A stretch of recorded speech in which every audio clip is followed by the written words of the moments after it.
O'sha mashhurligi sababi nimada deb o'ylaysiz Laylo she'rining? Sababi birinchidan u hech qaysi muzikaga o'xshamaydi.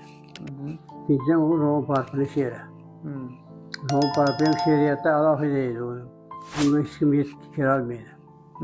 Ko'rinish sifati yaxshi edi-da. Lekin xalqqa shunday yopishib qolgani qo'shiq.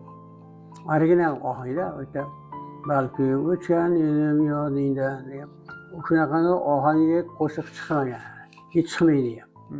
Kim eshitmagan, kim kuylamagan. Yaxshi she'r yo'q hozir.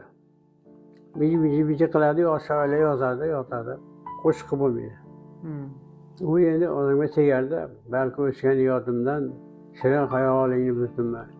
Laylo, Laylo seni yoningda birdan ko'rmoqchi edim o'zimni. Hech qaysi shoirda bunaqa ohang yo'q-da.